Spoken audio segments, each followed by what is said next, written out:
The skies over the Middle East seem to be the new arena for a fight between arch-rivals Russia and the United States after Ukraine, where the two nuclear-armed countries are engaged in what observers call a proxy war.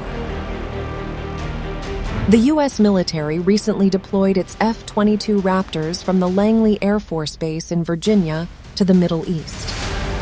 The deployment was made due to the increasingly unsafe and unprofessional behavior by Russian aircraft in the region, according to a statement released on June 14th by the United States Central Command, CENTCOM, a unified combatant command of the U.S. Department of Defense.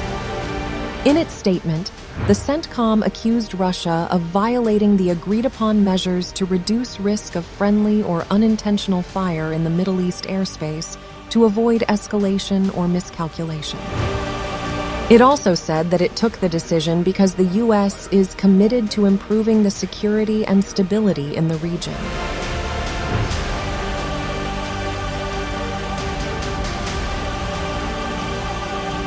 Washington has accused Russia of taking increasingly aggressive Russian flights in the oil-rich region.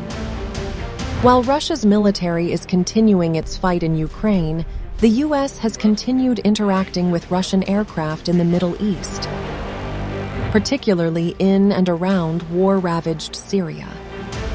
According to CENTCOM, Russian pilots allegedly attempted to dogfight U.S. jets several times over Syria in April 2023, including the April 2nd incident, when a Russian Su-35 fighter jet conducted an unsafe and unprofessional intercept of a U.S. F-16 fighter jet, and on April 18th, when a Russian fighter came within 2,000 feet of a U.S. aircraft.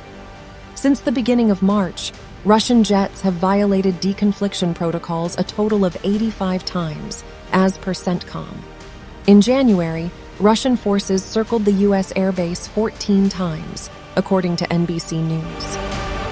A CENTCOM spokesperson further alleged in a statement to CNN that the Russian military leadership in Syria isn't as compliant to the agreed-upon deconfliction protocols with the American and coalition troops as it was before the Ukraine war.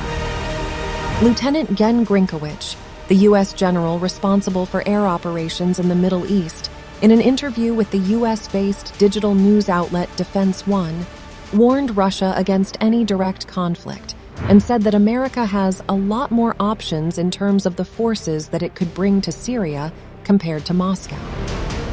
Russia, on the other hand, has accused the U.S. military pilots of gross violations of protocols and operating beyond its agreed-upon operational zone on several occasions.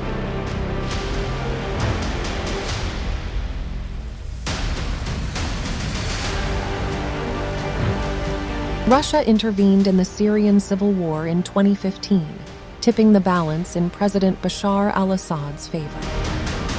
Moscow has since expanded its military facilities in the country with a permanent air base and also has a naval base.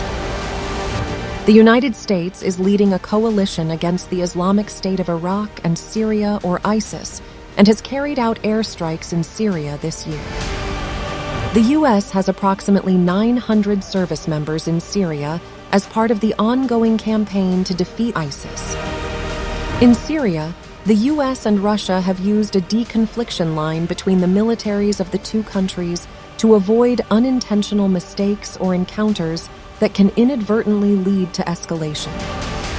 In 2019, Washington and Moscow made an agreement over the use of Syrian airspace in areas where each country has military outposts, and also agreed upon special zones where each could operate.